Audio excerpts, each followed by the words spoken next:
Check, check, check, 1, 2. Welcome, you guys, for another edition of Hot Topics, Celeb TV, radio podcast After Dark. I am your host, D-Teflon on the MIC. Tonight, joining me in the Hot Topics chair, a very, very special guest that I've been looking forward to having on. The beautiful, the sexy, the talented stand-up comedian, model, actress, Miss Silvia Saige will be in the building. Don't forget, you can check us out each and every Tuesday night on Hot Topics Radio TV After Dark. Also every Sunday night, Hot Topics in Conversation, legends, Hollywood actors, directors, and producers. Don't forget, you can guys find us on iHeartRadio.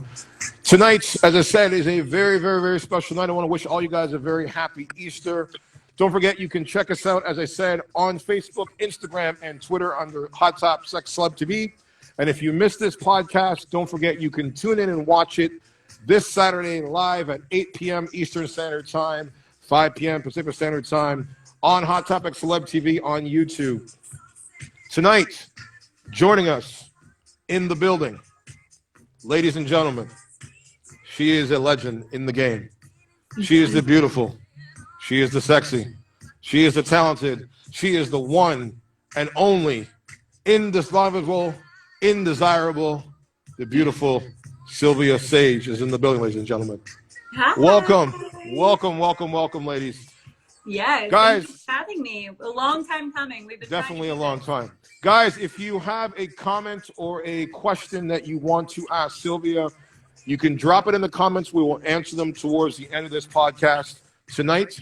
So before we get started, I want you guys to throw a thumbs up in the comment box that you can hear us on both ends. Let us know you guys can hear us really, really well. Happy Easter. Guys, if you can hear us well on both ends, please throw a thumbs up in the comments and let us know that you can hear very, very well. Can you hear us now? Perfect. Don't forget, guys, once again, you're in for another edition of Hot Topic Celeb TV. I'm your host, D-Teflon, on the MIC.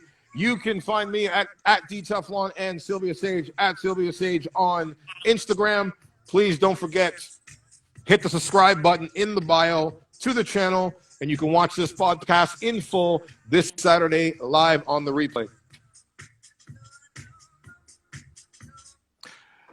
Miss Silvia Saige, welcome for another edition, episode 21 of Hot Topic Celeb TV. I want to welcome you into the building, my friend.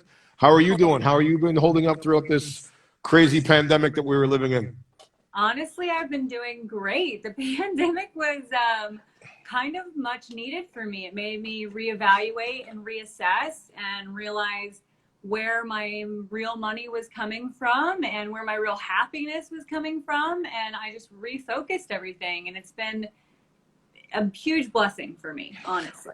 Well, I think that's what I've said to people, you know, many, many times over the last year, that I think 2020 was a year that needed to happen for not just, you know, overall for just people. Unfortunately, but overall in the sense of that 2020, the definition of it. I wear glasses to see. When I wear these, I got clear vision. And I think that 2020 was a clear vision aspect for most people because before 2020, we were all sort of just going at this fast pace, moving at a certain tempo, not really paying attention, maybe not even on the necessary path in life that we were supposed to be on. Yeah. And 2020 forced us all to stop, reassess, look at what's in front of you, look at who's beside you, who's supporting you, who's with you, what you're for, what you're against. And also was for me, I would say for a lot of people, and going off what you said, was self-reflection. Yeah. To really see exactly, number one, am I doing what I'm supposed to be doing? Am I following my dreams? Am I following my heart? Or am I just sort of just going day to day, which I think most people do in society? They don't really have a plan. And I think now that it's forced people to sort of make a plan. So for you, I want to start off, you know, yourself. I mean, you've done a lot per se in your life, but I want to know first for the people who don't know you, who are just tuning in for the very first time, tell them where you're from, who you are, and how you got started on this path from Kansas City Yeah. to Los Angeles? Yeah, well, if you don't know me, my name is Silvia Saige. I am an adult film actress and stand-up comedian, as well as now podcaster, actor, model, influencer, all of the above. And honestly, for me, I started out in the medical field nearly a decade. I spent in the medical field and then realized that it wasn't what was going to make me happy. And I had randomly found comedy through attending open mics with a friend of mine and ended up falling in love with it and realizing that that was going to be my passion, my actual passion. So I picked up everything and left the medical field, came out to California and tried my hand at stand-up comedy. And with finding out how expensive Los Angeles really was, I uniquely found myself working in adult films as a way to initially just like fund my comedy career. But then I ended up kind of falling in love with the industry. And now I have been in for 7 years and I work with the top names in the game. It's been so fun for me. My comedy career has taken off because of it, because I get to be a niche. I get to be something that not a lot of people have seen or have heard before. And I don't know, it's just been great. I've literally loved my LA experiences. I've had ups, I've had downs, I've been homeless, and now living like an actual, life that is sustainable and paying all my bills and taxes and all of the above. And it's fantastic. It's nice to know that you can be on top, which is where I felt I was in the medical field, and then you can crash to the bottom, which is where I was with homelessness in Los Angeles, and then rise back up. And just know that life is a wave, and it's a fun wave if you really just enjoy it, you know? So for you, like, I mean, taking that jump in the sense that, which to me I have so much respect for, because it's sort of how my story was, where I was in a place in a city where I didn't really feel that there was opportunities for what I wanted to do in the business. Yeah. And I'm sure, you have people that have been in your life, whether it's family, friends in the beginning, who sort of say when you have a dream that dream's not going to be turned into reality. It's like you should, they all, I mean, as I said, give people up having on your dream and do exactly something real. Yeah. People having a plan where they're like, they expect you to go to school, Yeah. go to college, Which I go to did. university, Yep. and then after that, it's like, okay, You find get a your job in husband. your field, you work Get, 40 yeah, hours a week, and uh-huh, that's it. and you then do that until you die. till you die. And so for you, like, what was the moment when was there a certain moment in your life where you were like, I need to do this? Like, what pushed you over the edge? Because I mean, again, it's easier, and I guess obviously in our day, like, yes, it was easier to sort of pick up and just go and do and take a chance on yourself. Yeah. But even for a female, and I know a lot of females in the sense who have moved to LA, and they all come into the whole thing of like the attitude of like, if I find an agent and I move to LA, I'm going to be famous and it's just all going to happen. And then they get there and realize that that's not what it is about. Like what you see on TV, and I've always said this before, like, you don't know someone's story. You only see the glory. Right. You see everything, the cars, the money, et cetera, but you don't know what that person has gone through to get to that point. So for you, what was that moment when you were sitting in, your house or wherever you're at in Kansas City and you were like, I need to go. I need to do this. What was that moment? Well, that moment for me is it's a rather shocking moment, and one I don't talk about all that often. But I had a drug problem as well, and I had hit real rock bottom, and I had taken my own life, and I was brought back in the ambulance on the way to the hospital. And I realized that something had to change. And I didn't know what it was going to be. And I actually worked in medicine for a few years after that while I was pursuing comedy. And comedy for me was an outlet to talk about my depression, to talk about my anger, to talk about all of those issues and relate to people with them instead of hiding them and being afraid of them. But yeah, so I did comedy for several years, like just completely under the radar, doing, you know, bars and whatever open mics I could find until I really found myself. It wasn't until 4 years after my suicide that I actually picked up and left. But I knew probably right away that things had to change. Okay. And I took about 2 years of like figuring things out, staying in the medical field, and then quit everything. And I was like, nope, I'm going to do it. I'm going to pursue it 100%.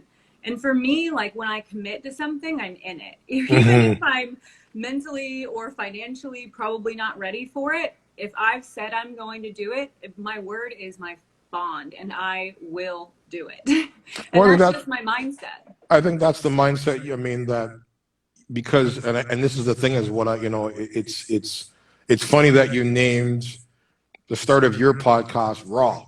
And that's what I love about you, is because you're going to get a raw realness and truth. Yeah. There's no faking. There's no hiding behind, in a sense. What I say, it didn't take coronavirus for people to start wearing masks. I think people masked all fucking day. And now Preach that. Yes. they're all seeing, in the sense, number one, the reality, because again, it's like when you are outspoken, opinionated. It's not even, I think, even opinionated, because I think that we should be allowed to be able to speak our minds freely, as long as we're not doing them in a disrespectful way that people don't understand. Like, words are as dangerous as a bullet to some people. And when you have gone through what, just like you, just like me, I mean, as I said, I am a suicide survivor myself as well. And I know when you hit that bottom space, it's not something that you even plan, think about. You just have a psychological break that you're just like, I don't even know what I'm doing. In the pain. In the That's pain. all that matters. And if you're lucky to come up from the other side, you have a choice. You know, you have a choice to either say, okay, I'm going to stay in this place. Stay in the life that made me this miserable. Or you make a change. And it was like me. I mean, I went through those phases. I went through, you know, criminal phases per se, being in a gang. And I remember the same thing of like, you know, there's something has to change, and it's not going to be changed by anybody else. I mean, and the best part, I think, about when you go through something what you have gone through is when people write you off. Because now it motivates you. Now it fuels you to say, you know what? You knocked me down. But I'm going to show you exactly that I can do this, and I can do it not without your help. I can do it because I'm doing it for me. So like for you, you know, going through, as you said, you know, a drug problem and a suicide. I mean, what did you find for yourself that was the lowest point in your life that you've experienced? You know, I've had a lot of lows. I mean, honestly, I feel like everybody's life. I don't feel like I'm alone in saying this. I feel like everybody's life hits those dramatic highs and dramatic lows, and I've definitely hit a few, and I've hit a few since being in Los Angeles. You know, when I did have I was homeless for a year. And when I was homeless, I was definitely in a bad point of my career as well. I was doing things that I would have never thought I would do in my career. And I was doing them, and I was doing them on camera. And I just didn't have the respect for myself. I think I let what everybody else was saying about me get into my brain. And then I started thinking that about myself. And I was like, well, but nothing matters. You know, I'm just this low level life. But I think that's what I also respect about porn, is when I started respecting myself, that because people had put me at such a low level. I mean, people like take away your identity as a human when you get into pornography. I mean, they don't even associate you as a person any longer. You've made this decision to be the laughing stock of the world, and that's your fault. You know, that's what I love about it, is that it did rip away everything from me. It ripped away any eliteness I thought I had. It ripped away my college education. Not that it took it away, but people don't assume I have it, and they don't, you know, they don't give it any legitimacy. I mean, people took everything away from me. And so now I feel like, well, I've got nothing to hide. You can literally see my asshole on the internet. Like, good luck finding a secret. I have none. I've spoken about everything in my life. I've talked about my suicide. I talk about STDs. I talk about literally everything. There's nothing in my life that has gone wrong that I wouldn't tell the world. And it's such a nice feeling to have no secret. Well, to be, because I mean, you, what I call, in the sense, number one, is that you let yourself be free to tell your truth of who you are. And I think that, you know, I had a conversation with somebody, because, I mean, as I said, I mean, I've worked in that, not as a performer, but on the other end of the business of the film, adult and film industry. And, you know, the one thing that I learned real quickly, in the sense of where people who have gotten into the business, you know, because of course there's the fans that see you and they see what you do, right? But they don't seem to forget, one, there's a real person there. That a lot of times, for example, like, people think that, like, this is all they do, just fuck all day. Like, they don't think of it as a job. They don't think of it like, I walk into rooms and just start sucking cock. Like, I can't contain myself. Exactly. Yeah. So, like, for you, like, you know, getting into the industry, because, I mean, as I said, everyone sort of has a story. I mean, and a guest that I had on, Amber Nicole Miller, you know, she talked to me about people who are in the industry as well, that everyone, I think, who gets into the industry didn't wake up and said, I want to be an adult film star.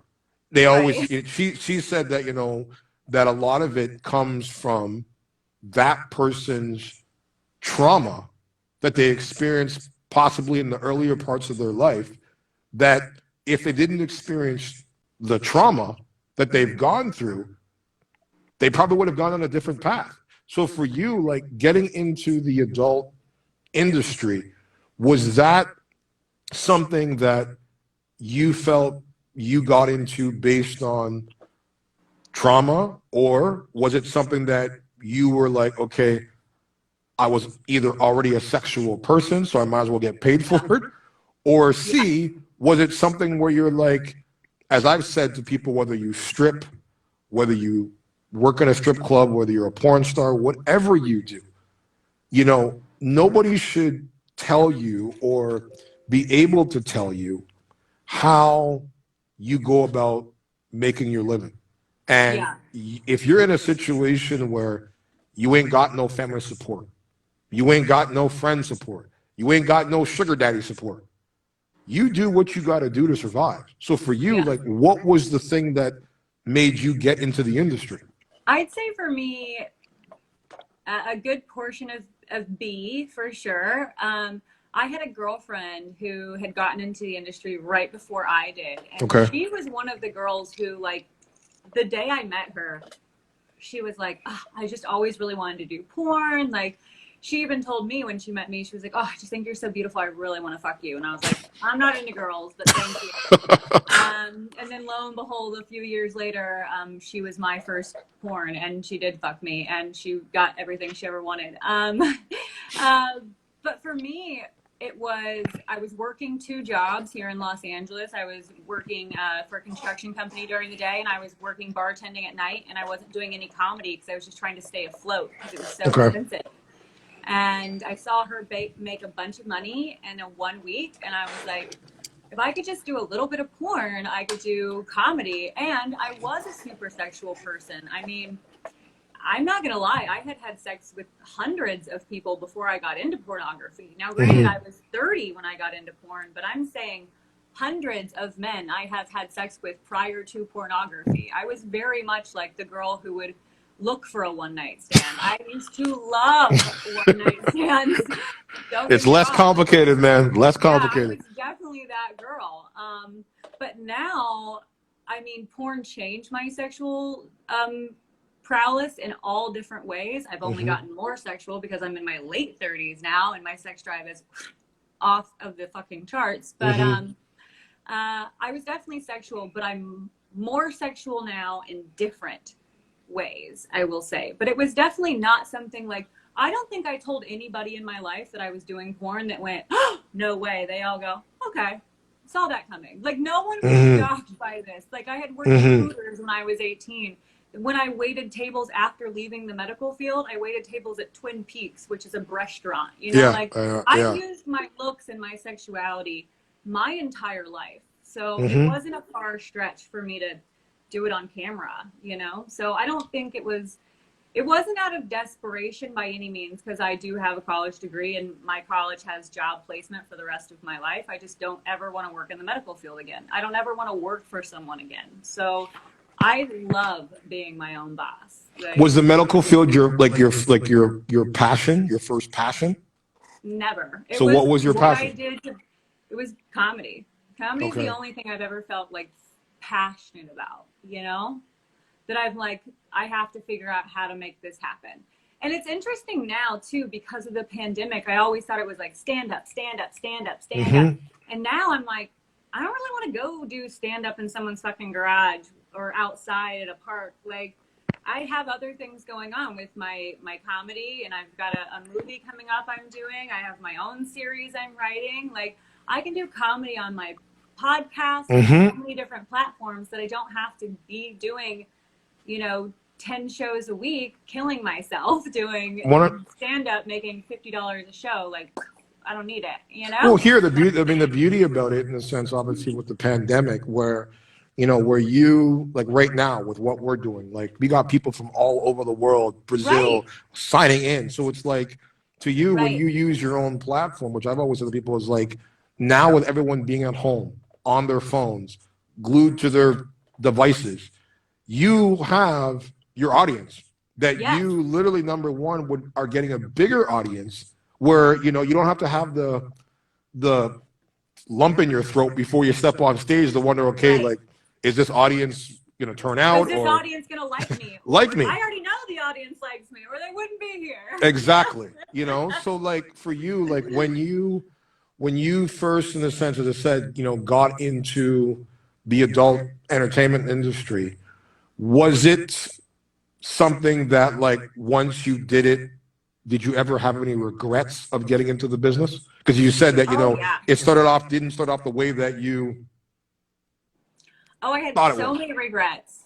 In the beginning, I would just be sitting there, like, just doing whatever, journaling or having lunch, and all of a sudden it was like a kick to the gut. It was like my heart would drop down to my stomach and it just would hit me, and I'd go, what am I doing to my family? Like, what am I doing to them? Like, these poor people, they raised me so well. I love my mom. I love my dad. I love everyone in my family. I'm so close to them. And I just didn't want people to view them as like bad parents or that they weren't there for me, because that was my biggest thought. It was never like what people think of me. It was like how they're going to treat my family. That mattered the most to me. And that was always the what am I doing here? And like some of the cringy porn I've done. I'm like, what am I doing here? You know? And then you start talking to older people in the industry and they start telling you, like, you know, you don't have to do that stuff, right? You can say no. Learning to say no was my biggest, like, turning point. So I was like, oh, I don't have to have sex with people I don't want to have sex with just because they're on my call sheet. I can get the call sheet and then Google them and go, no. And like, yes, you can. So now. And this is the thing. This is the thing that, number one, like, you know, my friend, in the sense, who, as you know, in the industry, passed away, Mercedes, you know, when she committed suicide, and it was sort of the same thing, was like, she vocally spoke out and said, hey, I don't want to perform with this person for this reason. And then next thing you know, the next 24 hours, got a whole bunch of backlash on the internet, and 24 hours after that, she took her life. And so for you, like, having to deal with what people, you know, say and think, I mean, what for you would say has been the biggest misconception for people that A, aren't in the industry and know what you do, and B, the misconception that they have about you? personally? Yeah, I think the biggest misconception of the industry in general is that we are dirty people, that we are, diseased, that we're all drug addicted. Now, can I say that there are drug problems in our industry? Absolutely. But there are drug problems in any industry. When I was addicted to drugs, I was doing cocaine with doctors and lawyers, so it's not oblivious to any industry. But what I will say is that there are some really powerful business-minded people in this industry, and they need to be taken seriously. We aren't the bottom barrel of the universe. We're just people who decided to do something different than what you did. And I think the biggest misconception of people with me is that I don't know, that I took probably the easy way out. I get that a lot, especially from other comics, because I think other comics accredit my adult career to my comedy career going well. And in that, I say, yeah, that's probably why my comedy career is going well. It's because I did adult, and they combine and cross over into the two, and I get to have two different fans, and other people do. But you know what? You could have done it too. You could have done 100%. anything. A lot of people have different jobs. Like, people want to hate on me because I did it a different way than they did, and I think that is crazy. Like, no, and I deal with the same thing, and exactly what you said. That's a beautiful point. Is that when you're able to, because again, like, they're still thinking of the 90s way, like where you had this path where it's like, okay, I'm going to be an actor, I'm going to be a musician, I'm going to be a model. But the game has changed. You want longevity in this business, like entertainment in general. You have to mix it up. You have to be able to creative and be a brand. And that's what you have turned from doing your podcast, doing acting, doing modeling, doing all these different spectrums. So you are not putting yourself in a box where other people, number one, who are sitting there, going, well, why am I making it? And why am I not here? And why am I not there? Well, reassess. Look at what you're actually doing on why you're staying in the same path. So like you, as I said, crossing over into stand-up comedy. And as you said, this was your passion. You were doing it before you even got in the adult entertainment industry. I didn't cross over. I definitely started in comedy. Started. As an adult. Yeah. So for you, like, what would you say has been the hardest takeover that you've had to deal with from stepping into the comic industry and being taken serious as a comic? It's all the other comics. It has nothing to do with the crowds. The audience is always very receptive and very warm to me. People are always like, oh, how do you deal with hecklers? I'm like, I don't have hecklers. I don't ever feel like when I step on stage, people want to be mean to me. They want to listen because they're like, oh my God, is this a porn star about to talk about porn on stage for us? Like, yes, they're into it. It's the other comics that I'm like constantly like trying to prove my worthiness to, which is just like madness, because I'm like, why don't you prove your worthiness to me? Like, I'm killing it on stages. Like, I don't know why my comedy is any different because I talk about my career. Like, you talk about your kids. I'm not talking about your kids on stage. Like, I'm not talking about your doggy daycare job. Like, you can talk about that. I'm gonna talk about my shit. I'm sorry, it's more interesting than your shit. Well, do you ever feel that, like, and this is like a double-sorted stereotype, where if a male comic, and we've seen tons of male comics that talk about sex in their stand-up comic routine. Yeah. So do you feel there's a double standard that you being a woman in the industry talking about sex, it's okay for the men to do it and get applause, but when a woman does it, it's like the biggest sin ever. You shouldn't be doing this. You shouldn't be. So like, what would you say to those specific comments, or anyone in general, of the fact of like who's choosing, say they're in the industry like you, in the adult entertainment industry? And you know what I say to those people, honestly? Nothing. I move on. You know how many people have recommended to me that I do stand up under a different name, or that I stop talking about sex so much, or that I change my material to something more mundane. And I just, you know what? I just go, okay, thank you, like, for your like recommendation. And then I walk off and I don't deal with those people because they'll be back. My career is going nothing but up. So I'll just wait for those people to come begging back for me to do Silvia Saige and talk about blowjobs, you know? So, because that's what I talk about. Like, I mean, it's not all I talk about, but I'm definitely talking about porn and pornography. I'm not talking about just blowjobs or, you know, whatever. Like, it's an actual comedy routine about my life. And that's just what it is. So I'm very confident in who I am and what I bring to the table. And I'm very confident that even the people who have turned me away and the doors that have closed will reopen. And it's just a matter of if I want to walk back through them or not. You know? So what advice would you give for someone, two things. First one would be, what advice would you give for someone who decides that they want to take a path into the adult entertainment world? What advice would you give them? I say just be really careful and be 100% aware of what you're stepping into, and know that it's going to affect every tiny aspect of your life. It's going to affect your life with your family. It's going to affect your life with your friends. It's going to affect your life in public. It's going to definitely affect your life in private. It will affect your love life. It will affect every ounce of what you do until we make this world a better, more accepting place. And nothing goes off of the internet ever. So this has to be something you're like really, really ready to step into, because it is a point of no return. How would someone who wanted to get into the business get into the business? I say number one is to find a reliable agent. And there are only probably 5 porn agencies that are reliable and that anyone should even go to. And once you get with a reputable agent, they will kind of like test the waters with you and kind of see like what scenes you'll be best for. But which reputable ones would you recommend for people if they were wanting to get in the business? Well, Spiegler is an amazing agent, but he's incredibly hard to get into.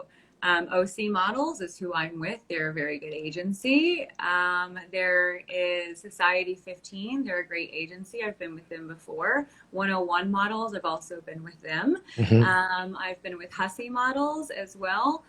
Necessarily the 2 last ones didn't really work too well for me, 101 and Hussy, but they do have very reputable girls that they still very much do great jobs for. The only place I would recommend absolutely staying away from is going to be LA Direct. And that is a company run by Derek Hay, who is currently in the midst of overwhelming charges of just neglect and horrible things he's done to women. So I don't recommend starting there. That is actually where I started in the industry, which is how things were so rough for me in the beginning. But there are definitely credible agents who are out there who can help and who are really good. I mean, I have been with OC for just over a year now, and I absolutely love them. They cater to everything I say. If I say I want to work 20 times a month, I work 20 times a month. If I want to work 5 times a month, I work 5 times a month. And I work with who I want. They're amazing. And they're award-winning themselves. So. Well, for you, I mean, and this is the thing. I mean, I've always said it because I mean, I put like, I have like a top 5, I would say, like top 5 of the best ever, like ever stepped into the industry. I'm not leaving. My fridge is right here, and I'm just. Yeah, no problem. Yeah, do your thing. I can't stand up because I'm not wearing pants. No, it's no pants Sunday anyway, so don't worry about it. I'm on a thing with a bodysuit, but I definitely do not have pants on. It's all good. So like, I mean, as I said, like, I mean, when I look at, as I said, some of the best performers to ever step into me, and I've always said, like, you are in like that top 3, like, and I'm not just talking about on a performance level, but like, I've always, the first time I saw her, I was like, this girl should be doing mainstream. Like, you have a certain way about realism when you perform. It doesn't seem like it's like you're watching, when you watch those, back in the day, cheesy, vivid type of fucking porns where it's just over the top and not realistic. And like yours in a sense as a performer. Like, so for you, like getting into that industry, did you ever find it hard to balance a personal life of like a relationship with someone or date someone Oof. or have someone who didn't Google you and didn't know, and then all of a sudden they find out, hey, wait a minute, like. I haven't really dated since, well, before I've been in the industry. I have been single since I was 24 and I'm 37. So Okay. for 13 years, I really have not dated. I have just. Which is been shocking, because you're like I- one of the most beautiful women in the world, so I find that really hard to believe. Well, thank you. But I've been continuously falling in love with myself, and that is the truth. Mhm. And I love spending time with myself, and I find myself being more driven. Mhm. When I'm single, when I'm in a relationship, I'm like a leech. So I'm like, we do everything together now, and I live my life. I will for find you. Yeah, so I'm definitely that girl. I'm like, we wake up together, we make breakfast together, we go hiking together, we run errands together. Like, so for me, I'm like, unless I'm ready to fully commit my life to somebody, I'm not really ready to commit even a little bit. So I don't know. Dating is so hard, and I've attempted to go on a few dates with people, but it's always that weird point, which no one ever not knows who I am. Mhm. I don't know. I don't mean that in like I'm trying to like sound big, but I go under the name Silvia even in my regular life. Mhm. So Silvia Saige is the name I go by. I don't have, it's not like, oh, your legal name. Like, what do people call you? I'm like, people call me Silvia. Mhm. Everyone calls me Silvia. Unless you're booking me a plane ticket, you call me Silvia. Like, and even when you book that plane ticket, when I land, you call me Sylvia. So No, that's when we connected. I was like, "What do you want me to go by? You want to go by your real name?" I'm like, "Okay." But I mean, and I think Sylvia suits you anyway better anyway. So I live my life as Sylvia, 110%. So, so I don't know. It gets to a weird point in dating, I think, when, you know, I have to go leave and have sex with other people. And then the person I'm dating is like, well, do I get to have sex with other people? And I'm like, oh, no, you don't. Like, you just get to have sex with me unless someone's going to pay you. And then by all means, go fuck them and bring me the money. But let's be real. After they have you, why would they want anything else? Well, like, really, what are they going to find better? That's my whole point. Like, what are they going to find? But I mean, for you, like in that situation of dating, like, did you ever have someone who didn't know anything about you and then found out and then be like, you're like, I can't fuck with this?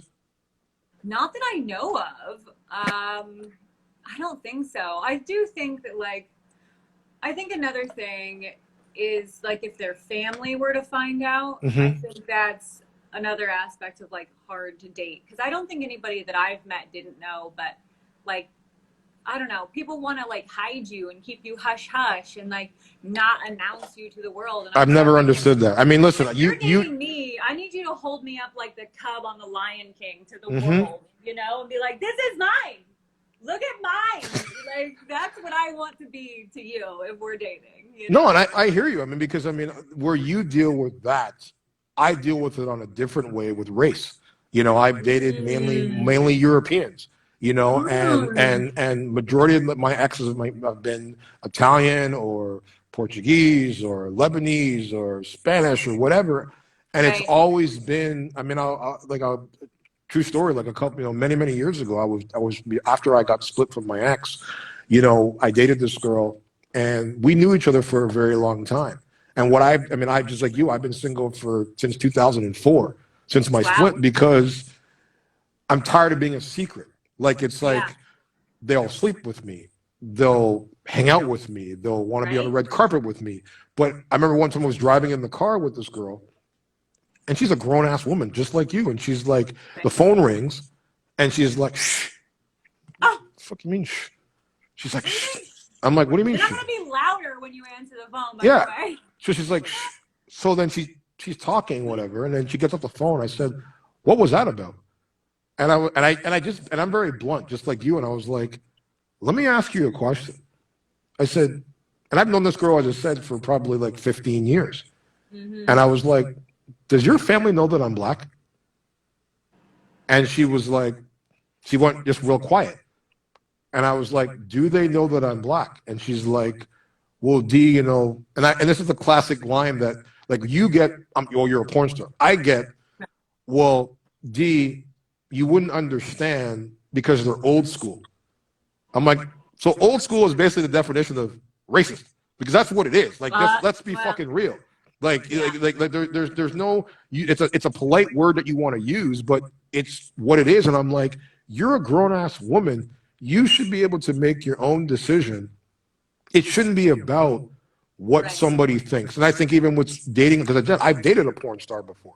Right. And it didn't, she went off and did her thing. It didn't bother me because, again, if you know what you're getting yourself into in the beginning, then you accept that person with everything. And what they do is a job. Same way when I go to work, like if I do a movie and I've got to do a love scene or make out with a chick or do a photo shoot where I'm doing a fake wedding, doesn't mean I'm getting fucking married. Doesn't mean bottom line I'm falling in love. It's a job, the same way you do a job. So like in this pandemic, a question was asked to me before was, you know, when we look at the way the country and has been running this nightmare and locking down businesses and locking down, you know, people in their homes, has that affected the adult entertainment industry since this pandemic has started? I think it's only like helped the adult industry since it started, especially with OnlyFans, which you can find me on OnlyFans, Silvia Saige, XXX. But because everybody was at home and everybody was bored, so everybody was jumping online and finding whatever they could find. And the nice thing about OnlyFans is it is me in my home. I'm literally filming everything from my fucking couch, which is why I always tell people, like, it costs a lot of money to get me out of my house because I don't think you understand how much money I make never leaving my fucking home. So the pandemic only increased my sales tenfold. I mean, but I'm talking about going out and performing though. I'm talking about like in the performance aspect, like working with companies. I mean, it definitely affected it for a short portion. We were on hold from March until July, but as soon as, March until June. But once kind of things started to open big up slowly, we opened right back up. We were COVID testing every 48 hours so we could still shoot together. But the companies were full force ready to come back because they are used to having a backlog of content to put out, and now they had no content. So every company out there was like, we need to shoot nonstop. So it was like when I came back from quarantine and went into shooting, I was shooting 20 times a month, and I had to tell my agent, like, take a break. Stop for a second. I literally shot for probably 20 days a month for 3 months, and then I said, hold on, I need to take some time off because I just can't mentally keep doing this every day. It's exhausting to shoot every day. So I had to just take 3 months where I did like a few shoots, maybe 3 or 4 a month, and now I'm like, just told my agent I can go back to like 5 or 10 shoots a month, but it was nothing but good for us because it just made us shoot so much more. So I don't think it hurt us at all. Have you ever, like, and I know, I mean, there's certain performers in the sense who have been involved in different scandals per se of treatment of other women in the industry and stuff like that. Have you ever been in a situation where you felt that you were in some sort of danger in that business? Because I mean, obviously, to take the trust of when you first started getting into the business, when you don't know the business. I mean, did you ever have any bad experiences? I definitely had bad experiences. I never felt in danger, but I definitely had experiences that I wish I would not have said yes to. I thought in the beginning, when I first started with my first agent, it was more like I worked for him. And I had to do the things that he required. I had to check off all of his boxes. And that's what I thought. And so that was my mentality. And I just worked for this man. And I was like, basically, he's my pimp. And I do these awful things. And I definitely regret a lot of that. I regret even signing with his company. I regret working with him at all. But then again, then you get the power of no, and everything changes. So like for you, like what in the sense would you say has been the harder road? The comedy aspect of stand up, or the judgmental aspect of getting over not giving a fuck what people think about what you do and who you are? What's been the harder road? Wow, that's a great question because I don't really know the answer. They've both been quite the struggle. Honestly, comedy is so hard. Everyone thinks like, oh, I could get up on stage and I could be funny. Like, then do it. Then try it. I would love to see it. Comedy is overwhelmingly hard. The pressure that you feel as a comic to come up with fresh stuff. And especially once people start saying, oh, she's good. When you go and take a stage and people are going, oh, she's so good, you're gonna love her. And then you go, oh fuck, I drank too much before I came. I'm really high. Like, am I gonna be the funny people that they want me to be? It's so much pressure to be. And I think that the pressure of dealing with how people view you in the industry is also a huge struggle, but it's a me struggle. It's a constantly fighting off the not good enough demons, because there also is this weird level of like, you know, being proud of yourself, but then don't be cocky. Like, so you gotta stay like right here of like proud of yourself but cocky, so you can't talk about being successful because then you're an asshole. Like, but you can't, you know, you can talk about being poor and you can talk about this and you can talk about being here. So it's a weird level to live in general, but both of them mind-blowingly hard. So, do you find it harder now compared to when you started? Because obviously when you started, there wasn't social media. And now with everyone having an opinion, I mean, how do you deal with the trolls per se, whether it be on the internet or just in general? Like, how does that has there ever been a point? Because I mean, you did a very beautiful, guys, if you haven't seen it, you should go and check out her IGTV. She did a very, very beautiful unveiling of just who this woman is. And if you have ever thought you knew this person, Silvia Saige, based on typing in an xxvideo.com, you don't know shit. And you need to really pay attention and know that, number one, that behind this beautiful person is a real person with a heart. And, you know, I think the biggest problem that we have in society nowadays is that people give opinions when they haven't been asked for them. And if you don't like what she does or what she does for a living, or don't like her comedy, or don't like her face or anything, there's a very simple solution. You can unfollow.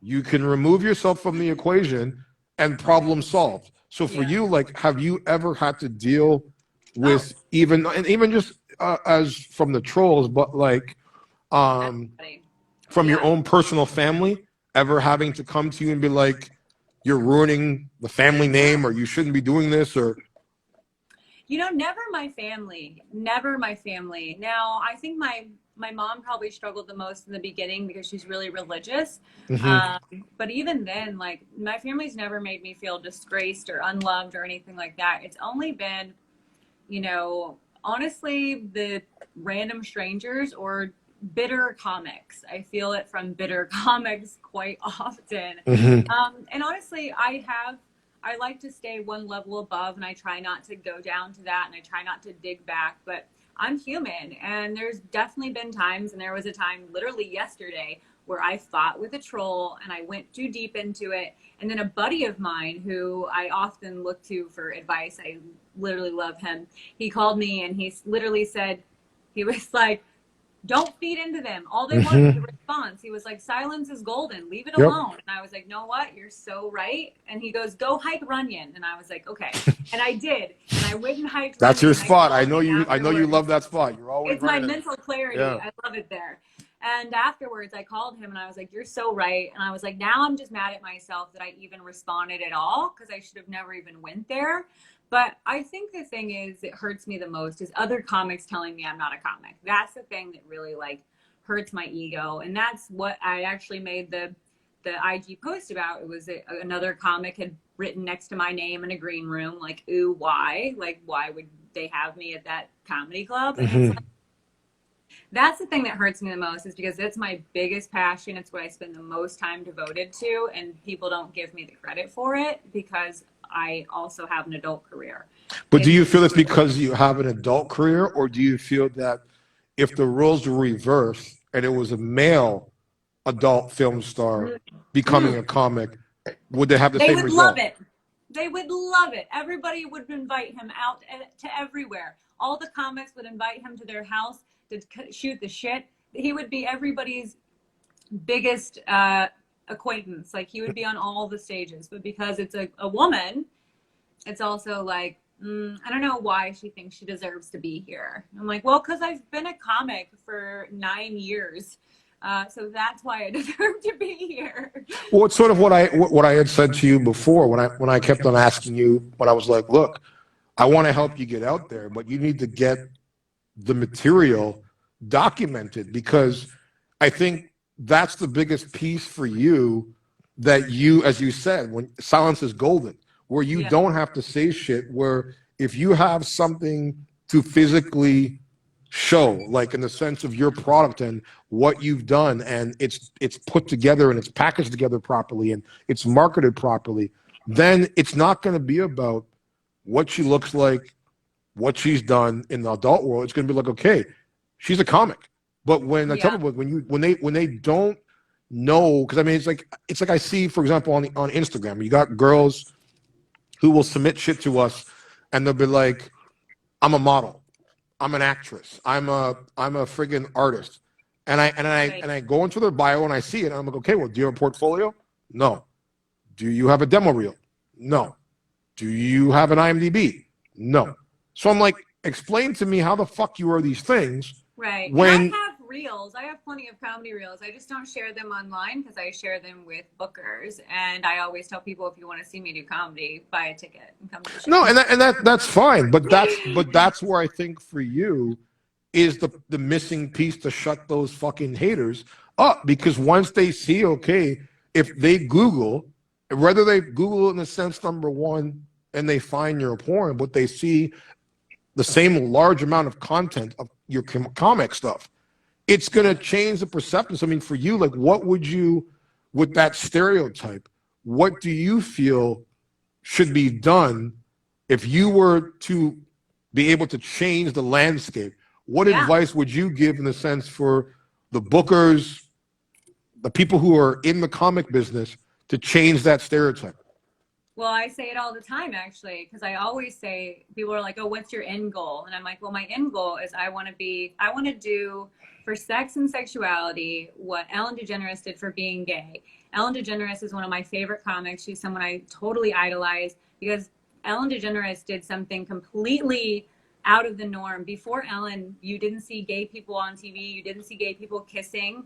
And she was the first gay person to kiss on screen, and it killed her. It killed her show. People talked bad about her forever. And then she made this huge comeback. And not only is being gay accepted, it is being celebrated. Having a gay best friend is the big thing in the world. You see gay couples on every TV channel, on HBO, on CNN. You see it everywhere. There's nothing being hidden any longer. And that's what I want to do for sex and sexuality. I want to change the world, and I want to make you see that we are not bad people. We're also just human beings, and we deserve the right just as much as anybody to say what we want to say. And I plan on doing that by just being open and honest with people and giving them every aspect of me, and giving them every aspect of other adult performers that I know and that I love and respect, and talking about it. I think talking about it is the only way to get it out there. And like I said, all the people who turn me away will regret it at one point, and that's fine. I'll just be the Ellen DeGeneres, and I'm just going to change it. Well, sometimes I always say, sometimes you need to, be the sacrificial lamb sometimes. Yes. To make those changes, because you know what, change does not come with hate, but it's pushing through and driving through and saying, okay, I know me. I know who I am. I know what my end goal. It doesn't matter what the fuck you think my end goal should be. Right. As long as I wake up in the morning and are happy with the person I am and the decisions that I've made, nobody should tell anybody how to live their life. I think you just have to be finding that self okay. I can look in the mirror and knowing that I did it my way. And I think that that's the biggest problem I think people have in society nowadays, is where it's like, we don't have to agree on everything because we're not going to. Yeah. But doesn't mean we have to be disrespectful to each other, in the sense of like, okay, you have your opinion, I have mine. Right. That's cool. But you do you and I'll do me. And then we just go about our ways. But I think now it's like, when you have an opinion or you speak on something that you are passionate about or truthful about, we live in this cancel culture of like, you say that, okay, you're fucking canceled. So like, and you being so open, have you ever felt that has hurt you in a way from getting to the next level in your comedy and your stand-up?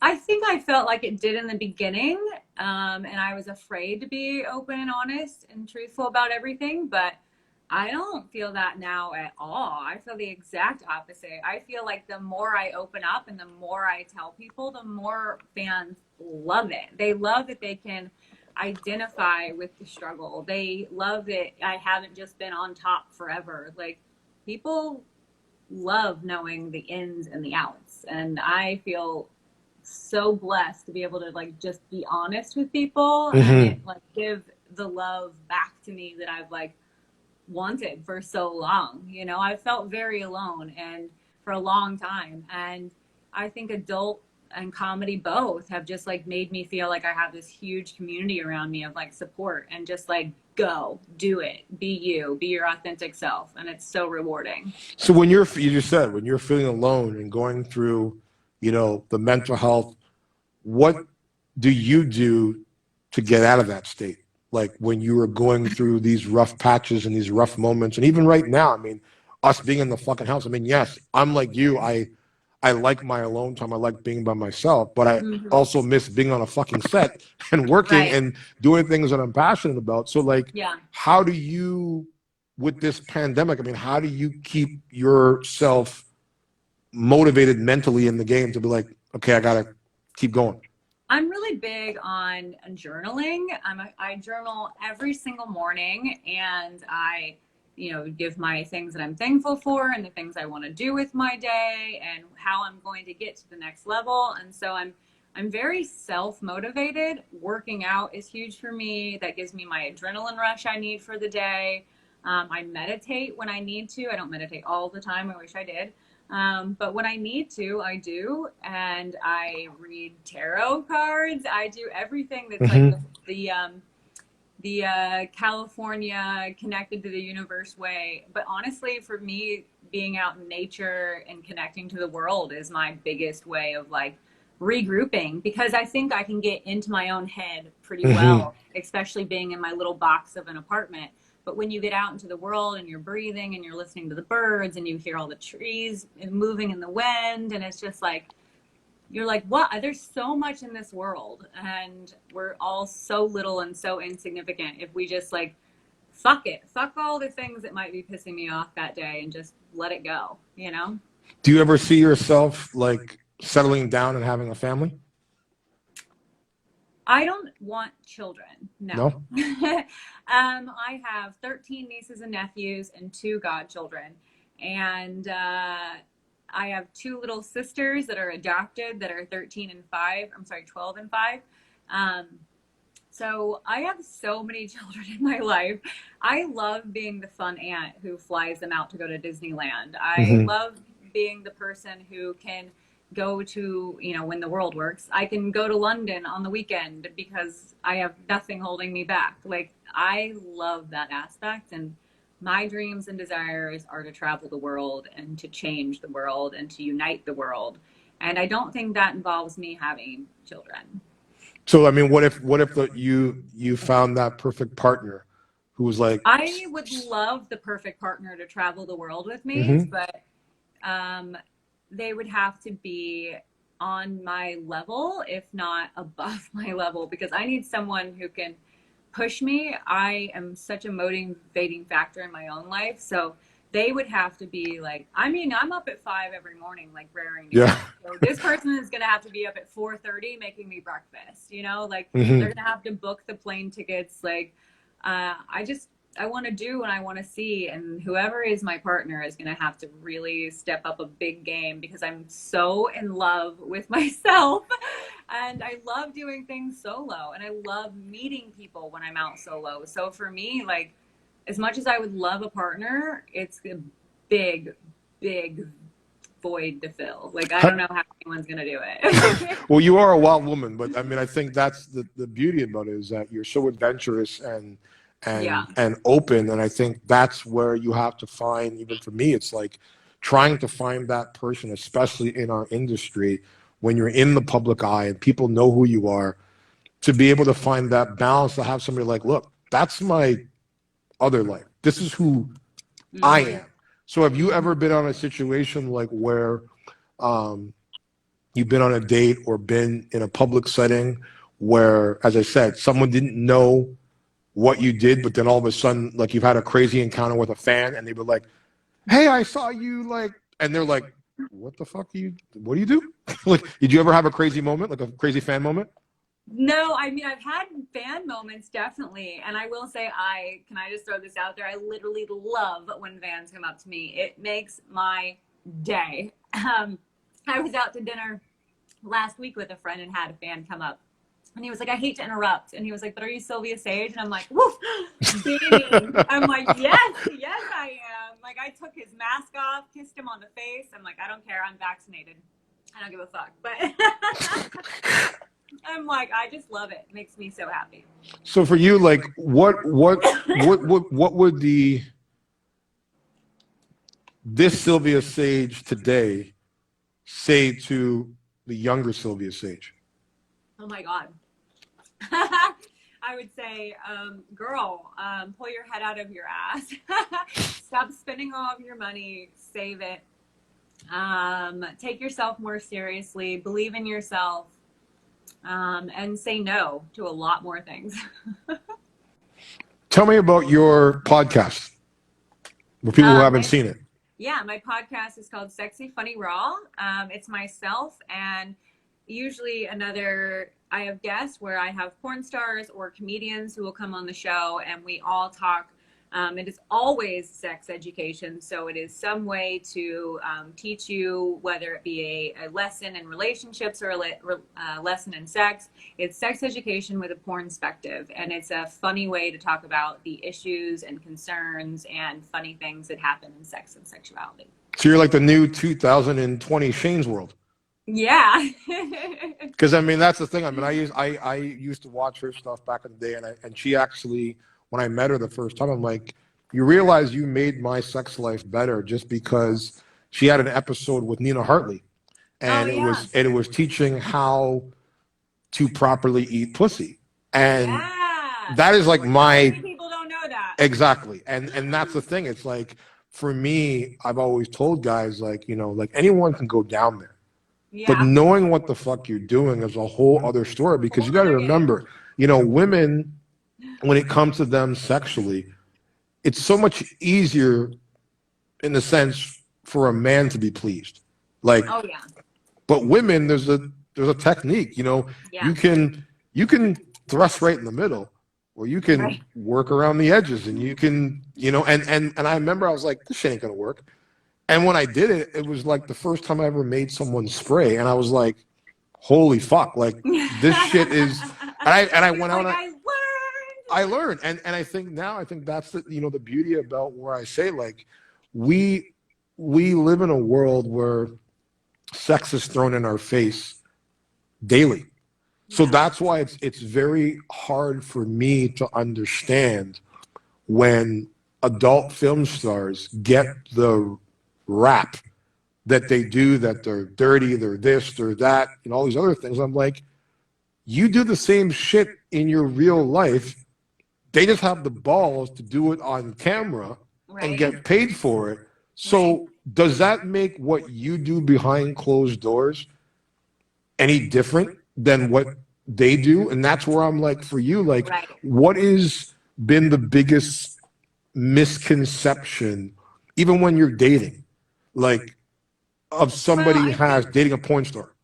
I think that they think that it's going to be like sex, like hanging from the chandeliers, and I'm going to come out in, you know, a 5-piece lingerie set every time, and I'm going to do a strip show, and it's going to be a 10-minute sloppy blowjob, you know, and it's like, that's not what sex is going to be for me in my personal life. Like, it's going, like, I hope for nothing more than 15-minute sex, because I think anything over 15 minutes, we're just killing time at this point. Very busy. I have a lot of things to do. You got to get the Runyon Canyon, Brian. Yeah, I'm like, I am a very busy girl. Can we speed this process up? No. And I'm like, maybe 3 positions at best. Like, I'm not doing like reverse cowgirl on your dick because there's no camera here, you know? So it's just like, they think it's going to be this crazy wild thing. And it's like, I'm still just a regular person. So I'm on camera making a movie, and that's the movie I'm creating, you know? So my real life is not a movie.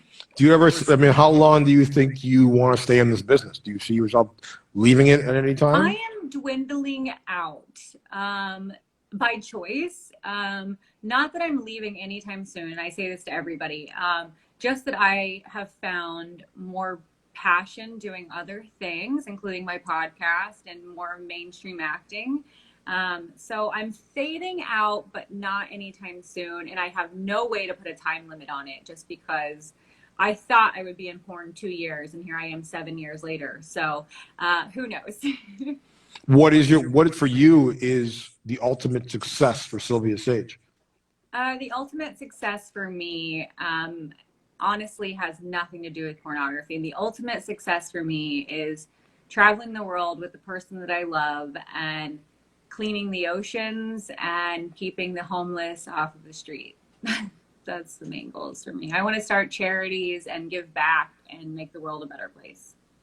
And I think that, I mean, I think with you having such a voice and a following, and, you know, and being who you are as an outspoken person, I think that you are a person that can be, I think, a major change, not just in the world, but just in the industry itself, to sort of see, okay, you know what, there's another side to the business. There's another side where, like, you know, and I've always said, like, for people, I'm like, if you get into the industry of adult entertainment, there's nothing wrong with it, because I've done it, but as long as you have a plan. Like, if your life goal is to be doing it forever, then I'm like, okay, maybe I'm not going to fuck with that person, because they don't really have any real plan.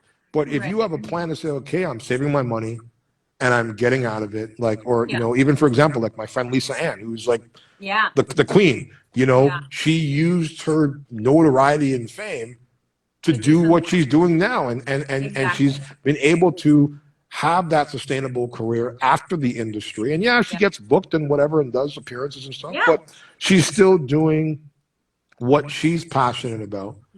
And that's why I love about you, where it's like, you know, you're one of the probably the only few that I have seen in the industry in the last several years that actually, as I said, like, has another avenue to them. Like, most are just, they do the industry, they do the porn, but even they either make bad decisions, as you said, like where I had a friend of mine who's really well known in the industry, and she did it for a good 15 years. She's considered like in the MILF aspect, and she has, it's like, if you Google you, she's coming up. And the difference is that, like, with her, she was doing it with her partner at the time, her husband. Problem was, while she was the one doing all the work, they didn't trademark their stuff. They didn't get a manager. They didn't get an agent. So they put up all their stuff on Pornhub. And then basically the husband at the time was, it's not like he was like pimping her. She was doing the work because she was the star. He was taking all the money, and she put her body through that shit for 15 years. Wow. And then once she retired, she didn't have anything left. Like she had, and I'm like, how do you do that shit? And she's like, well, I didn't. And when she told me, I was like, this is the mistake that I feel people make. It's like, if you're going to get into that business again, have a plan, have an end goal where you know that your money's going to be secure, the bag's going to be secure when you're done, because you got to look at it exactly what you said. You're putting your body through that trauma. Yeah. Regardless, whatever you want to say, like you could enjoy sex, but it's trauma when you're having to do that and mentally prepare. It's very exhausting. Exhausting. So like for you, like how do you prepare when you are going to work, and then how do you shut it off? The Silvia Saige porn star at the end of the day. Yeah. I will say I do have to wrap this up soon though, because I do have another thing, but I will address that. I mean, honestly, for me, I prepare the night before. So I am like getting ready. Like I can only shave my vagina the night before, not the day of. So I'm shaving the night before, which also makes me feel sexy. I don't know what it is, but something about shaving my vagina just makes me want to put things inside of it. So that automatically ups my sex drive. And in the morning before I go to set, I usually masturbate a little bit, but I don't come. So it gets me like raring to go for the scene. So I'm like mentally in like a really horny mind state. But then afterwards, there is no shutting it off because I'm so dead. Scenes are exhausting. So it's being on for everybody. It's being there for the camera. It's being in that character that you're playing. It's saying those lines. It's doing those sex positions. And then afterwards, I'm just beat. So my mind is just shut off. I mean, I'm ready to smoke some weed, eat some food, and go to bed. So it's a very easy shut off. For you, what would you say the difference is for you between sex and love? Oh God, so different. Sex for me is it is almost not mechanical in every aspect because I certainly still enjoy it in my personal life, but there's just a deeper connection with love. And I feel like you can make love to a person or you can have sex with them, and they're so drastically different. Making love to someone is that like you feel it in your soul. You can almost look into their eyes and feel what they feel for you. That's love making. And I've had that, but not in a long time. Your biggest regret to date? My biggest regret, honestly, is not doing it sooner. Doing what sooner? I wish I would have started everything, comedy and adult, sooner. I wish I would have. I'm glad I went into the medical industry. I'm glad I have a college degree, and I'm glad I work in corporate America. I just wish I would have quit sooner, and I wish I would have found both of these professions sooner. I would have saved more money. I keep saying that. I spend like nobody's business. So yeah, just those things. Sooner and saved more money. Yeah. So what for you is next on your bucket list for you? Like, well, I'm doing it. That's the thing, is I'm such a planner and I really go after my dreams. So I'm doing what's next. I actually just accepted a role for a mainstream movie. So I'll be the lead character. Congratulations. What's the name of the movie? Thank you. The movie is called The Haunt. Okay. Yeah, it's. And what's it about? So it's a movie about my mother has passed, and I take my family into my mother's house to close up her house and pack up her belongings and do what we need to do. And next to us is a man who runs a haunt, which turns into be a he's just a serial killer, basically. So I don't want to give too much away, but that's the basis. So when will that come out for people who want to see it? Well, I don't know when it will come out. We're starting filming in June. Okay. Yeah. But I'm also writing my own series and developing that as well. And I'm also got my hands in producing a mainstream movie as well. So I'm really moving more toward a mainstream myself. And considering that, I was saying before, like with you, I've always felt, as I said, as a performer, just also as an actress in the industry, that you've never gotten the respect that you deserve from AVN. Like, what is your feeling on that, on the way that system now is being run? I think respect is going to come, honestly, and And the more I keep doing and putting it in front of people's faces, and the less they can deny that I have any talent or any desire or anything like that, then they just have to accept it. I think you just keep working hard and you put yourself in people's faces and make them regret the things they said. And that's always my goal. So that's beautiful. So for you, like, you know, going forward in the sense, number one, with all the things that you have done in your career to date, is there anything left that's besides, you know, traveling the world, as you said, and is there anything that's on the list? We're not even give you a two-part question.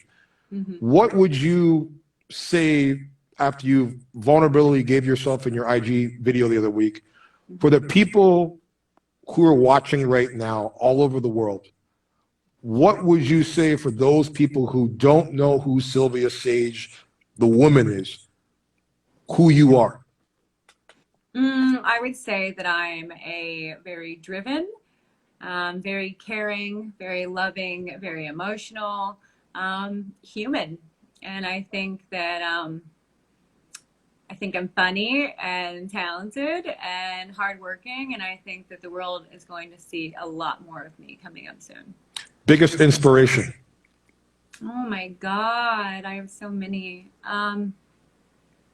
Honestly, I probably have to say Ellen DeGeneres, just because I really do think like she changed how the world viewed her and people like her, and that's my goal.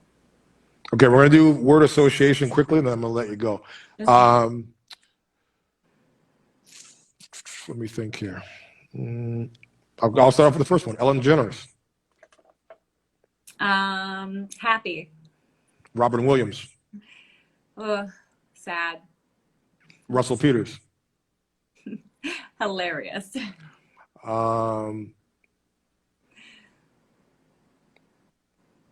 I also say kind? Russell is one of the kindest humans I've ever met in my entire life. Great dude. Great dude. Yeah. For you, what would you, if you're the first thing, if you were to, let me think here. I want to think of a good one here.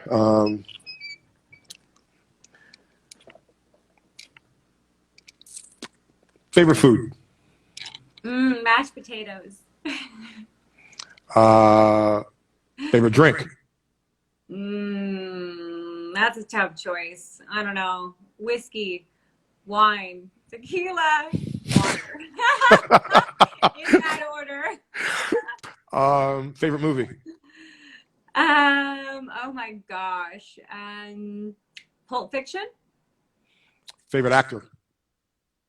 I don't think I have a favorite actor. I used to say Colin Farrell, but that was only because I wanted to sleep with him. It had nothing to do with his acting abilities. Last song you listened to? Oh my God, I listen to music like all day, every day. And honestly, the last thing I listened to right before this podcast was meditation music, because I journaled, and I listen to meditation music when I journal. So for the people who are, as I said, are tuning in, guys, welcome to Hot Topic Celeb TV. If you guys missed this podcast, you guys can tune in on YouTube on Saturday to watch the full show in episode. So for Silvia, before you go, I want first you to plug where people can find you. Yeah. Also, I want you to say, hi, this is Silvia Saige. You can find me on Hot Topic Celeb TV.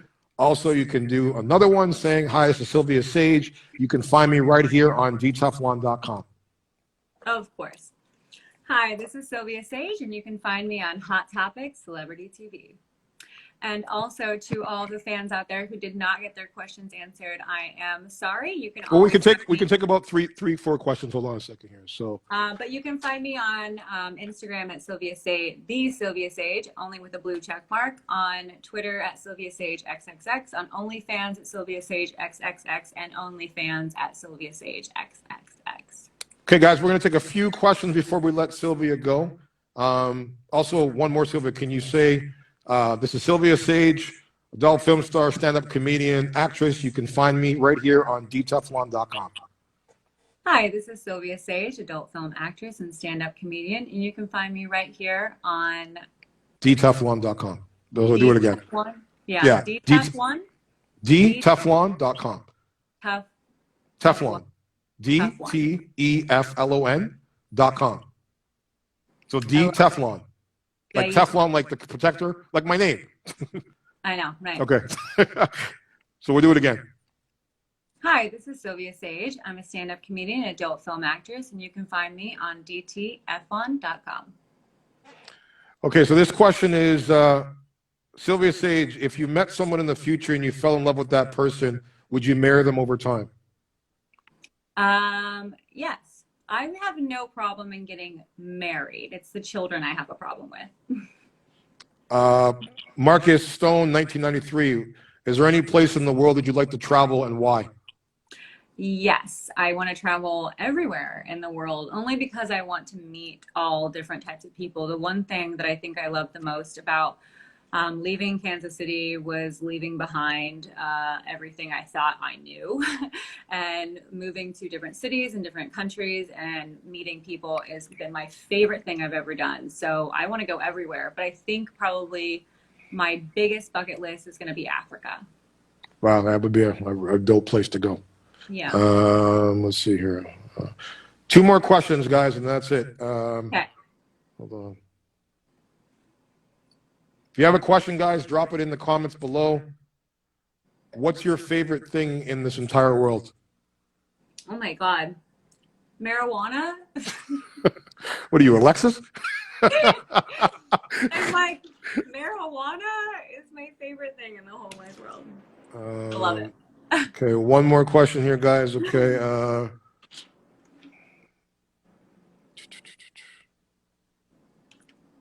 Oh, yeah, but tell people where they can find you on what social media platforms. You can find me on Instagram, the Silvia Saige, Twitter, Silvia Saige XXX, OnlyFans, Silvia Saige XXX, or my YouTube channel, Sexy Funny Raw. Last question, Sylvia. I'm actually going to meet Alexis, is why I have to get off here. So tell her I said hello. I will. Hold on, where we go here. Would you ever consider having sex with a fan? I think that anybody I have sex with better be my fucking fan. That's a fucking good response. Oh my God. Okay. Sylvia, it is an absolute pleasure. I love you. You are definitely a light, a spirit that needs to be shined more on the world. I hope to have you back here. Actually, you know what? I'd like to have you and Alexis together back for part 2 because there's some questions that I think that the fans would want to know just in general. And there's some things that I want to know, but like, I want to thank you. Fun. I want to thank you for joining me here today. I want to thank you for giving me your time. I look forward to seeing your journey continue. I look forward. I will always stand with you and support you with whatever you need and whatever you're doing. And I think that for people, number one, who, again, don't know this woman and her story, you need to dial back and watch this podcast. Also, go to her IG and watch her story because you're going to remember the name Silvia Saige, and you're going to be seeing it in bigger lights, bigger cities, all around the world one of these days on the headlining in some of the most biggest comedy festivals in the world once the world opens up again. But I want to thank you, my friend. I love you, and I want to enjoy your Sunday. And thank you for joining us today. All right, ladies. All right, guys. Peace. Bye. Don't forget, guys, welcome to another edition of Hot Topic Celeb TV. I want to thank you guys for joining us tonight. Don't forget, you can want to watch this podcast, you can find out and by tuning in on Hot Topic Celeb TV on YouTube. Hit the subscribe button in the bio if you want to stay up to date with new podcasts and new guests. Make sure you guys follow me at DTeflon on Instagram. You can find also us on Facebook, Twitter, and YouTube as well. So I will see you guys soon. Don't forget every Sunday night, 6 p.m. Eastern Standard Time, Legends of Hollywood, actors, directors, producers in conversation. And every Tuesday night, 11 p.m. Eastern Standard Time, Hot Topics Radio TV After Dark. Thank you guys. Hope you guys enjoyed the podcast. See you next week.